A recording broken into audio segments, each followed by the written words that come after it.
కాళేశ్వరం నివేదిక కాంగ్రెస్ కుట్ర, కేసీఆర్ ను హింసించాలన్నదే రేవంత్ ఉద్దేశం.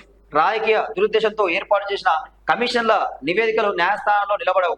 కమిషన్ ఒకవైపే విచారించి నివేదిక ఇచ్చింది.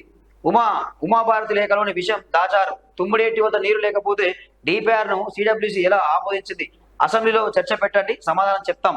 ఈ ప్రాజెక్టు కేసీఆర్ ఒక్క నిర్ణయం కాదు, కేబినెట్ అసెంబ్లీలోనూ చర్చించాం. హరీష్ కాళేశ్వరంపై తెలంగాణ భవన్లో ప్రజెంటేషన్. ఇక రేవంత్ ఇక మీరు విలువిచ్చిరా మీ కేబినెట్ మీ మంత్రులకు? ఫస్ట్ మంత్రులేక చూసారా మీరు? హరీష్ రావు ఏమన్నా ఇది కేబినెట్ ఆమోదం పొందింది ఏముంటది, సంతకం పెట్టా అని పెట్టే పరిస్థితి ఆ రోజుల్లో. అసలు ఇక్కడ విషయం ఏంటంటే, ఇక అర్థం కాని విషయం ఏంటంటే, కాళేశ్వరం ప్రాజెక్టు కట్టడం తప్పని ఎవ్వరు అంటలేరు. కాళేశ్వరం ద్వారా నీళ్ళు అందలేదు అని చెప్పి ఎవరు అంటలేరు.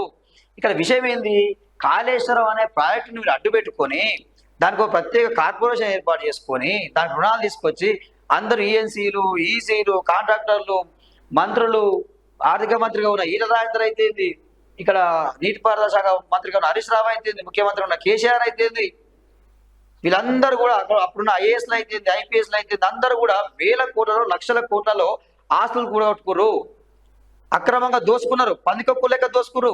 ఎంత దొరికితే అంత దొరికిన కాడికి దోచుకున్నారు. ఇది కదా ప్రశ్నిస్తుంది. అక్రమ సొమ్మంతా వెలికి తీయాలి. Harish Rao power point presentation ఇచ్చినావు, మంచిగానే ఉంది. మరి అవినీతి సొమ్ము గురించి చెప్పవు మరి? అలా నీ వాట ఎంత, మీ మామ వాట ఎంత, మీ బామర్ది వాట ఎంత, మరి ఈ వాట చెప్పవు? అది కదా అడుగుతున్నది. ఈ అప్పు కట్టాలి, ఇక్కడ 1,00,000 కోట్ల అప్పు కట్టాలి. ఎవరు కట్టాలి? తెలంగాణ ప్రజల మీదనే కదా భారం అంతా. ప్రభుత్వం కట్టాలంటే ప్రభుత్వం ఏమైనా చేతించి కడుతుందా, వాళ్ళ ఇంటి నుంచి కడుతుందా? ప్రజల దగ్గర సొమ్మంతా వసూలు చేసి పన్ను రూపంలో వసూలు చేసే కదా కట్టాల్సింది. పందికొక్కులాగా దోసుకుతున్నదేమో మీరు, కట్టాల్సింది ప్రజలు. ఇది కదా ప్రశ్నించేది.